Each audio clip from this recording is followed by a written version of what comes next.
那2个小丑暗中反对朕，值得朕伤心吗？当年如果不是要他们为朕寻找长生药，朕才不会把自己的孙儿和孙婿亲手杀了。你为了长生不老这些个无稽之谈，竟然亲手杀死了自己的孙儿孙婿。朕身边的全都只顾争夺皇位，一个个大器难成。试问，朕100年之后，这大好江山能够交给谁？朕只有长生不老，才能让大周永存。一点牺牲在所难免。什么鬼仙丹？如果真有其事，那秦始皇早就成为秦始仙了。你不但杀死了自己的孙儿孙婿，还设计你的亲人一起反你，好让你一网打尽。太上皇，我看你就是服用这个东西太多了。你看看你自己，性情也变得如此乖张了。你放肆！你一直痛恨别人骗你，可是你一而再再而三的骗奴婢。你骗奴婢为你出城传讯，你让奴婢以为替你炼制的是治病丹药，结果却是什么长生不老的丹药。如今太上皇，你连自己都骗了，以为服用这些丹药就可以长生不老，拥有江山，结果呢，身体垮了，江山也垮了，落得如此境地，又有什么意思呢？你懂什么？只要朕长生不老比皇后那群宵小命长，那么这大周的江山还会回到朕的手上，朕还是一代女皇。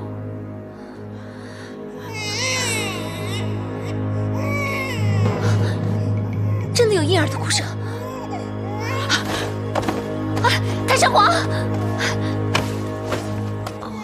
乖啊，不要哭那么大声，万一让人听见了，便不得了了啊！奴婢叩见太上皇。你的主子是谁？手上的是谁家的孩子？奴婢该死，奴婢该死！求太上皇开恩，饶了奴婢和这可怜的孩子吧！你别怕，太上皇还没说处罚你，你只要老实回答就行。不必问了，把他们母子俩交给内侍省杀了。为什么？事情还没有弄清楚呢。还要弄清楚什么？一个宫女在宫城里不甘寂寞，暗投汉子，珠胎暗结，这是常有的事。可是，就算太上皇饶不了奴婢，也请太上皇饶了奴婢这孩子吧。朕杀了你，你的孩子不会记恨，不会找朕报仇吗？既然日后还得杀他，不如眼下干脆一点。朕做事一向干净利落，不如赶尽杀绝，以免后患。你不也淫乱后宫，肆无忌惮吗？你原本为太宗皇帝的才人，后为先帝的昭仪，登基之后蓄养男宠，先有薛怀义、沈南，后有张氏兄弟。如果该死，你比我更该死。朕说过是因为你淫乱后宫吗？你该死是因为你的孩子晚上吵死了，吵得朕睡不好。其实该死的是这个孩子，把他杀了，朕就饶了你。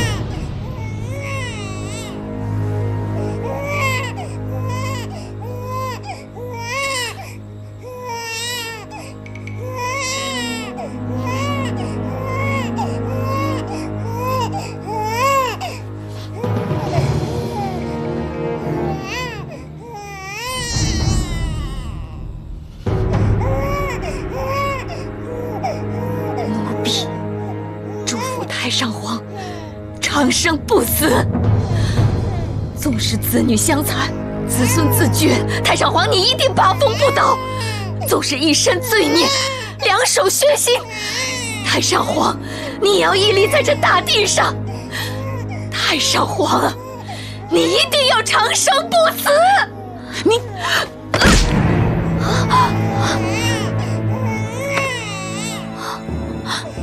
把他交给内侍省处置，不要让他再烦朕。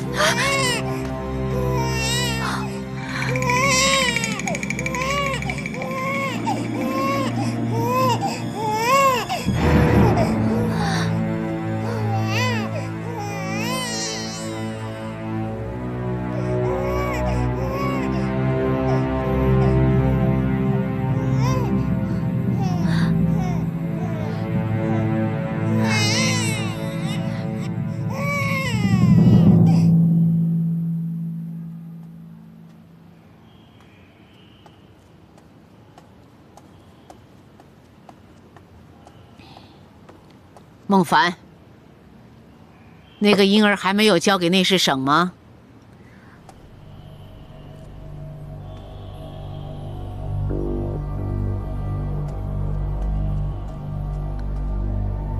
奴婢昨夜在睡觉的时候，也听到了婴儿的哭声。奴婢终于明白，奴婢心中有愧。朕一身罪孽，两手血腥，还未愧疚，你愧疚什么？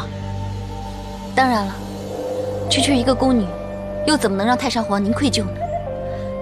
传闻太上皇当年为了争夺皇后之位，竟然杀死自己的亲生女儿，嫁祸给王皇后。奴婢在想，一直惊扰太上皇的哭声，或许不是那个婴儿吧？你这么讲是什么意思？太上皇，你杀了自己的女儿，而奴婢也杀了那个婴儿。皇后娘娘下令，要将她处死。他要杀他，未免丑事外扬，杀了一了百了。其实有什么好难过的呢？奴婢把那个婴儿送进内侍省，就已经想到会有如此下场。奴婢是送他去死，又没有亲手杀死他，也算是厚道了吧。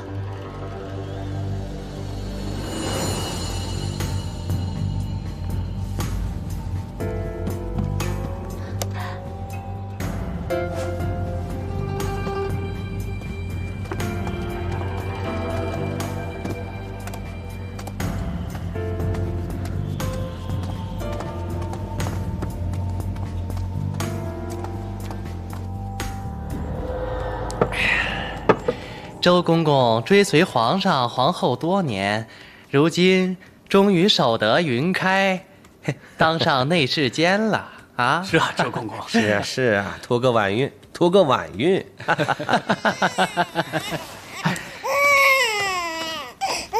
周公公，这个婴儿该如何处置啊？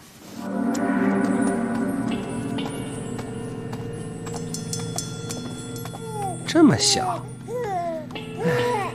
算他倒霉，依皇后懿旨，把他了结了吧。是。哎呀，奴才叩见太上皇。把这孩子给朕。太上皇，皇后娘娘说要处死这小孩啊。朕要这个小孩，谁敢阻挠？太上皇，皇后懿旨要把这个……哎呦！如果那个贱人不服气，让他来找朕。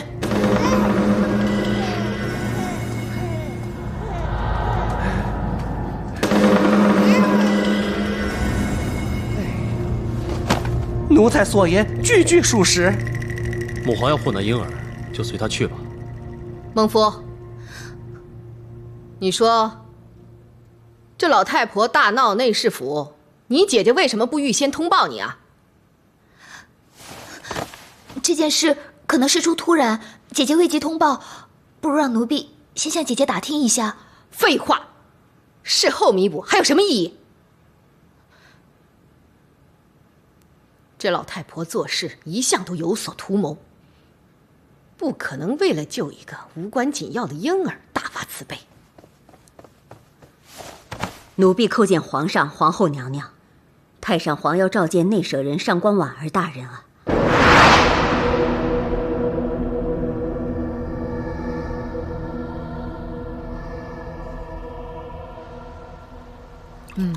想来朕已经没有抱过小孩20年了。最后的是永泰郡主吧？重润和仙惠，朕对不起他们。说真的，婉儿甚不明白，太上皇就那么喜欢二章吗？甚至可以为了他们而杀了自己的直系子孙。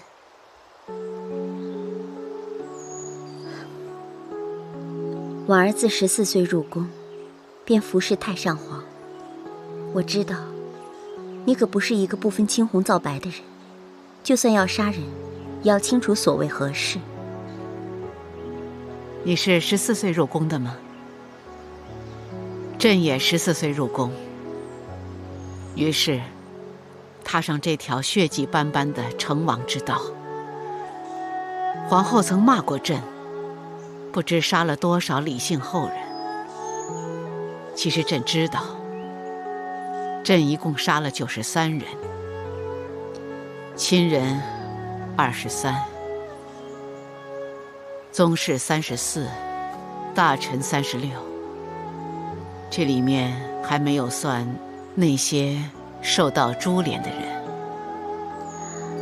太上皇是在忏悔吗？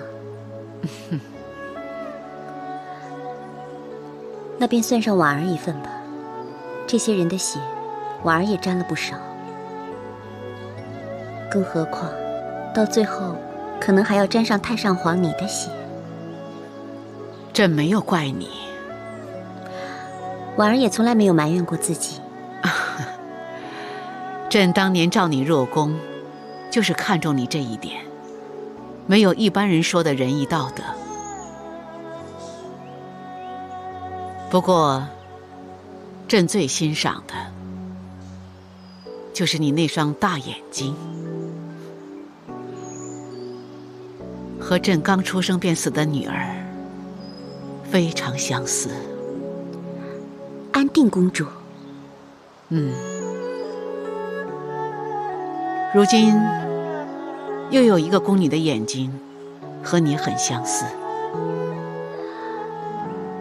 就是那位常陪伴在你身边的孟凡。就是她。这个丫头和我们俩完全不同，她正好怀着朕所讨厌的一般人的仁义道德。可是你看起来好像挺喜欢她的。也许朕是老了吧，老的已经没有从前的狠劲儿了。偶然也想做一个老好人。难道你大闹内侍府，就是为了救这个婴儿，并无其他？你也认为朕另有所图？我想除了婉儿，其他人也会这么想吧。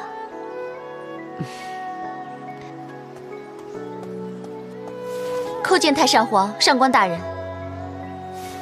太上皇、皇上、皇后、项王、梁王、临淄郡王，还有武重训将军，全都在官封门外求见。你带朕把这个孩子送到宫外去，给他找户好人家收养，不要让他知道他娘的事，让他好好过活吧。是。还有，婉儿，望你念在我们俩的一点情谊份上，你以后帮我好好照顾这个丫头。如有需要，婉儿一定会尽力而为。传朕口谕，要见朕的，到通天宫。奴婢遵命。我若迎向高山，高山醉着，俯首沉默花。天再高地再大，一颗女人心全装下。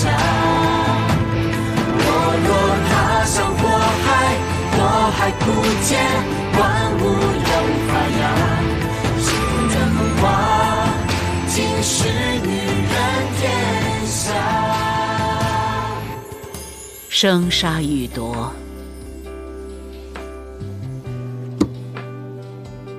乃天子之权。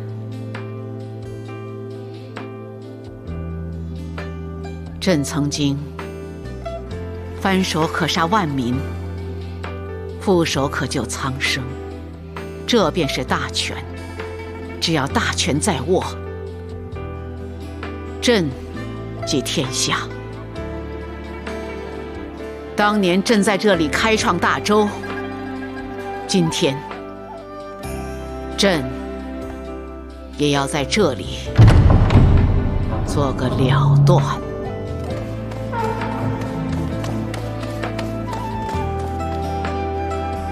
启禀太上皇、皇上、皇后、项王、梁王、临淄郡王、武重训将军求见。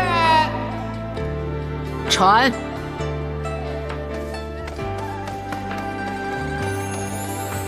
传皇上、皇后、项王、梁王、临淄郡王、武重训将军觐见。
太上皇，你不在观风殿好好歇着，跑到这儿来干什么呀？这要是受了风寒，可就不好说了。皇儿，重润仙惠死了多久了？4年了。4年了吗？那为何还不给他们追封家世？重润是你长子皇太孙，便追封德太子吧。先会追封公主，2人号墓为陵。可是历来只有帝皇墓地才可以称陵。母皇，哎，他们该有的，他们实在是太年轻了。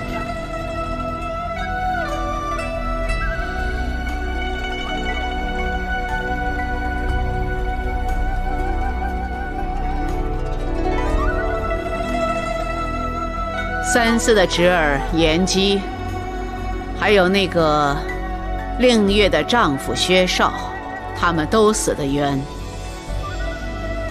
还有淡儿，显儿啊，你便替朕给他们好好补偿吧。儿臣遵旨。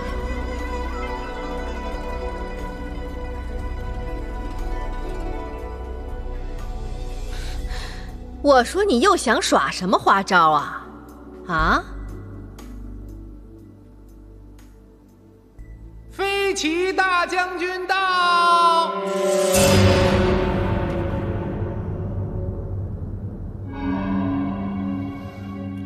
你不是说已经派人去监视他了吗？怎么他进了宫城，你却全然不知？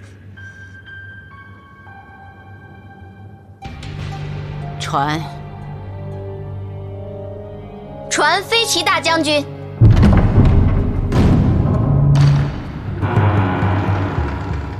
真是没有想到，看来皇祖母的手段还真是不可小觑。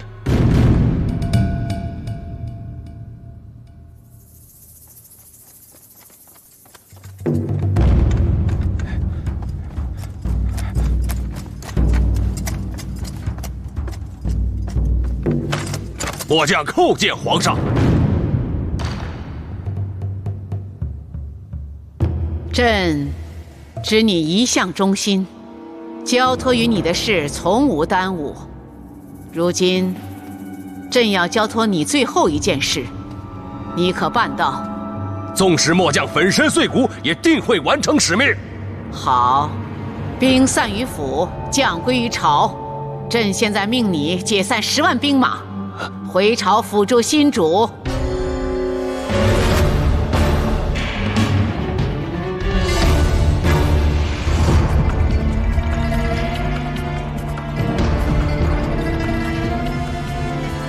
皇上，皇上在那儿。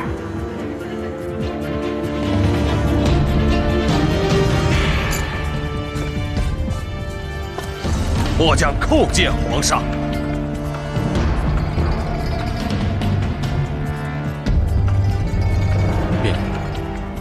免礼，谢皇上。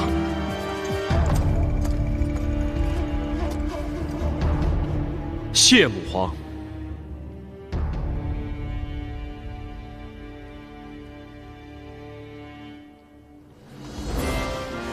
他日，朕并天之后，给朕去帝号，称则天大圣皇后，与先帝合陵。丫头，你每年给朕焚香扫墓，好好打扫一番，知道吗？奴婢一定打扫得干干净净，让太上皇好好安睡。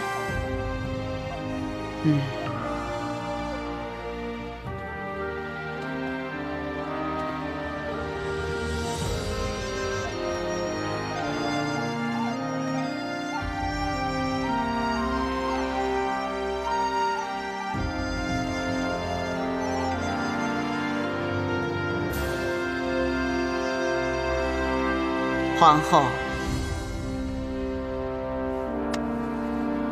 朕这个要求不过分吧？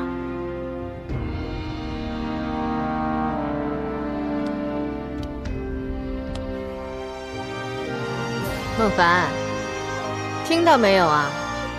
好好留在宫中，做好太上皇交代的事。奴婢遵命。朕倦了，你们都退下吧。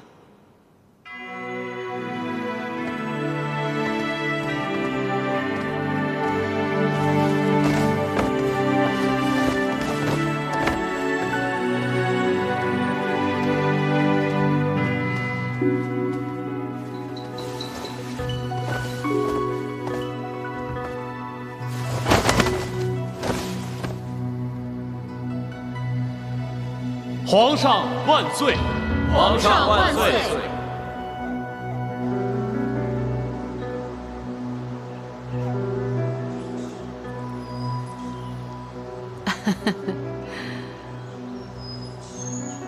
孟凡，你听见了吗？朕又听到婴儿的声音了。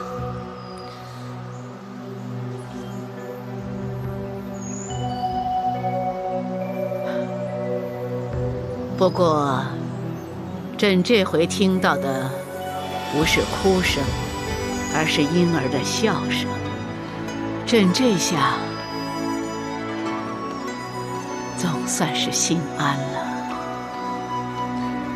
那就要问问太上皇，可有亲手杀死自己的女儿？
神龙元年11月26日，则天大圣皇帝武曌，崩于上阳宫仙居殿，享年82岁。依诏去帝号，谥曰则天大圣皇后。神龙2年5月18日，与高宗合葬于千陵。墓前立无字碑，不刻一字，千秋功罪，留待后人评说。吾皇万岁万岁万万岁！众卿家平身。谢皇上。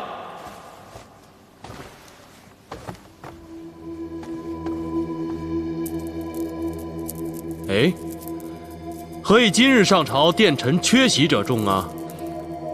皇上，太平公主日前抱恙在身，殿臣纷纷前往探望，未能上朝。另外，因为梁王郊游狩猎，有诸位大臣随行，只有缺席早朝。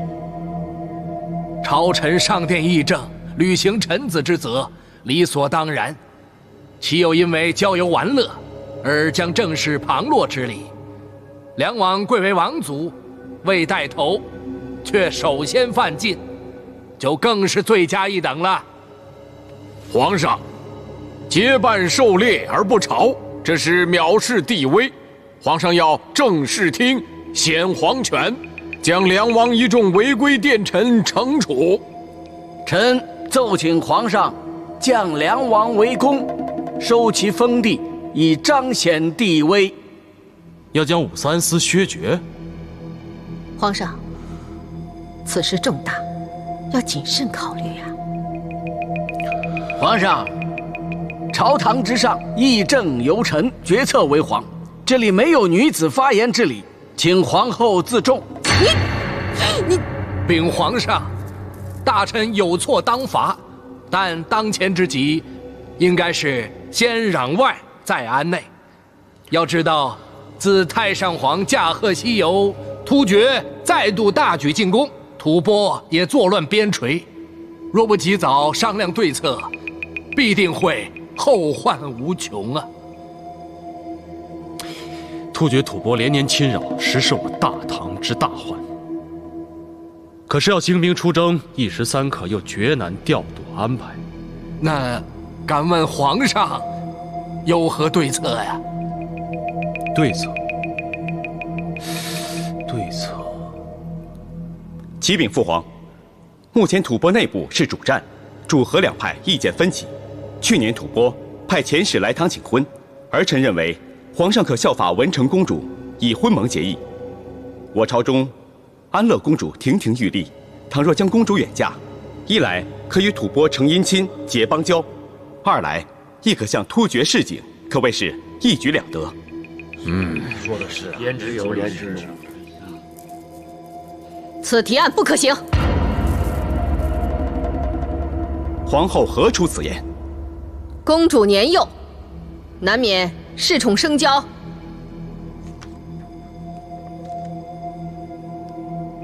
不是弄巧成拙了吗？母后请放心，昔日文成公主下嫁塞外，都能够受到吐蕃的臣民拥戴。儿臣相信，以安乐公主如此聪慧机灵，定能效仿文成公主，良缘再结，将我李姓大唐的声威远播塞外。好了，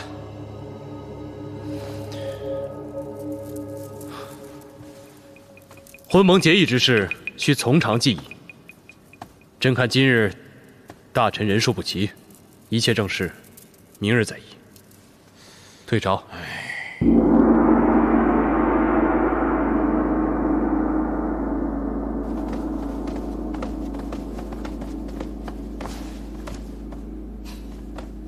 母后实在是太过分了，初登奉座就想来个东施效颦，自以为是皇宗母。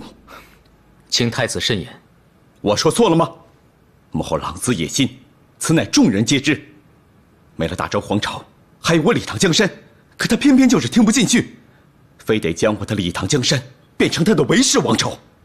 小不忍则乱大谋啊！是可忍，孰不可忍？眼前父皇懦弱，事无大小都要依赖母后筹谋献策，如此下去，母后临朝听政，不又回到当初妇人当道的日子了吗？太子若要为天下谋福祉，就要忍辱负重。倘若轻举妄动，只会给皇后一个铲除异己的借口。如今朝中势力三分，纵然皇后觊觎地位，要成其大业，需得到梁王和太平公主的首肯。你也看到了，今天临朝，女称病，男狩猎，如此不敬，根本没有把皇上放在眼里呀。所以太子切忌急躁，就让他们鹬蚌相争，我们隔岸观火，瞅准时机来个渔翁得利。当前之急，太子要假意顺从，切不可节外生枝啊！总之，我就是看不过那个姓韦的扰乱朝纲，我要让他清清楚楚的知道，别人不敢说的，我来说；别人不敢做的，我来做。可太子如果强行与皇后作对，只怕会激怒皇后，这样做反而对太子不利啊。即使我不针对他，他还是会对我不利。重润先会早折，幕后只剩的安乐公主这个亲女儿，他只恨安乐并非男儿身，无法继承大统，而我这个与他没有血缘的太子，早已是他的眼中钉、肉中刺，他巴不得将我除之而后快。太子既然知道当下形势，就更加要慎言慎行，有所收敛。刚才太子提出要以安乐公主合藩，恐怕已经种下了祸根了。我并非是针对安乐公主，而是眼见外敌肆虐，父皇又恐无对策，我一时意气，才会出此建议。可是，太子语出如剑，覆水难收啊！是啊，为此，皇后只会更加认为太子是在存心作对。恐怕，照这样下去，太平的日子难久矣。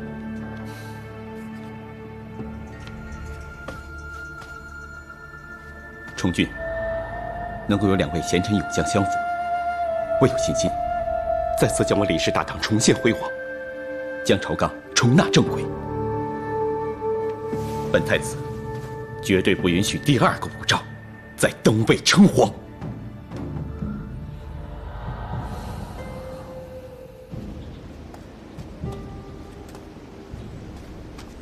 太子年少气盛，嫉恶如仇，恐怕会落得空有一番大志，却难展所长啊。是啊，重俊虽然身为太子，却一直不为韦后所爱。当年皇祖母为夺江山，不惜视亲子杀女儿，如今皇后处处以他为楷模，太子看不惯，事事与他顶撞，只怕稍一不慎，就会招来杀身之祸。皇上登基日子不长，所以皇后还不敢兴风作浪。就太子这根心头刺，还比不上梁王和太平公主这2根铁钉来的刺眼锥心呐。皇上虽然对此2人加官进爵、封地赏金，可是却可以明显的看出，此2人并不领情。看来他们的胃口很难满足啊。是啊，今日找借口不抄，难保他日再生事端。皇上要稳住朝政，实非易事啊！相信麻烦事会接踵而来呀。如今大局未稳，外族又虎视眈眈，骚扰边防，内忧外患，这实非礼堂之福。现在只希望可得天公见怜，雨过天晴的日子能够快一些到来，就是万民之福了。至于太子，就有劳张大人多多提点教导。郡王爷，请放心。臣定当辅助太子，匡复社稷，竭尽所能。只是天意难测，太子要成其大业，非臣能力所及呀。张大人的话也并非不无道理。虽说事在人为，但将来的日子是晴是雨，又岂是你我能知的？一切之好，尽人事听天命。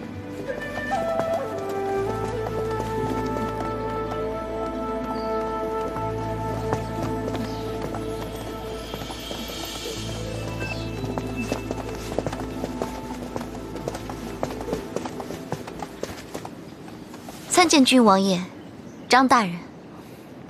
免礼。谢郡王爷。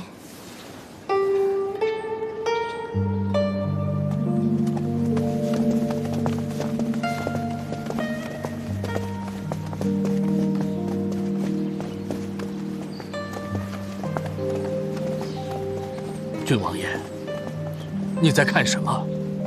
啊，没什么，我们走吧。啊。这新帝登基呀，我听宦官们讲，这改朝换代的，所有的大臣都会大势已去，风光不再。这是不变的定律。那与我们有什么关系啊？当然没有关系啊，但是跟小凡姐有关啊。你想啊，太上皇喜欢的人，皇后娘娘怎么会喜欢呢？所以啊，我劝你们要知近知远，免得娘娘对我们不满。哎，你说的这是什么话呀？自私鬼，势利眼。就是，小凡姐平时对我们怎么样，你又不是不知道，没见过你这么薄情的。哎，你们不要吵了。其实呢，君儿，你不用担心，皇上呢已经迁都回长安，相信守灵之行也快来了。小凡姐，小玉真的好舍不得你哦。小凡姐，你真的要走吗？随行守灵，人到了那里，悠悠岁月独对清坟，想想都伤心。哎，你们大家不要担心了。其实守灵很好啊，既不用下田锄地，也不用担心伺候主子不周，还不用担心受罚，生活多逍遥啊！你们几个不要这么愁眉苦脸的好不好啊？以后在一起的日子也不多了，应该开开心心的。干活干活，来。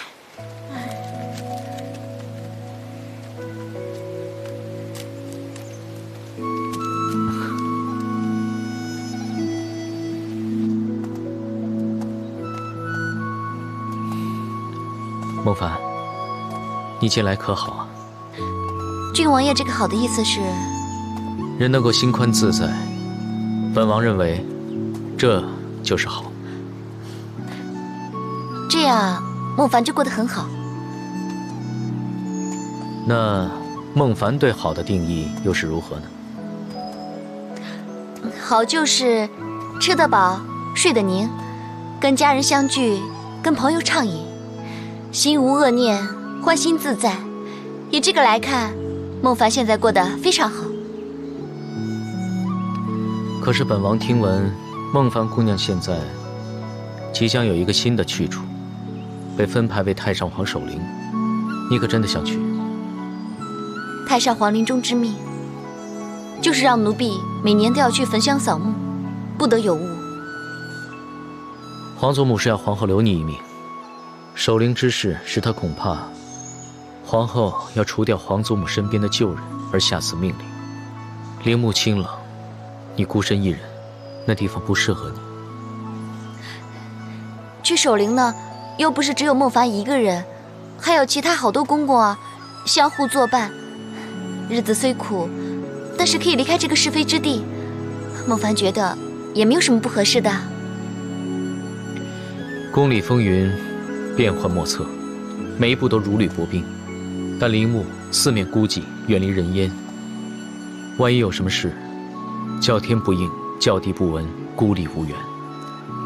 尽管如此，孟凡想起昔日伺候太上皇的时候，皇后娘娘曾经多次招揽，都被奴婢所拒。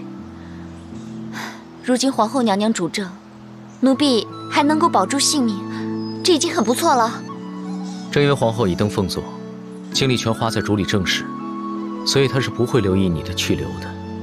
你不如什么？守灵队伍人数众多，前往陵墓的路程又十分遥远，途中偶有奴才宫婢走散，并不危急。只要是孟凡所愿，本王可以代为安排。郡王爷好意，奴婢心领了。你是不是舍不得你妹妹？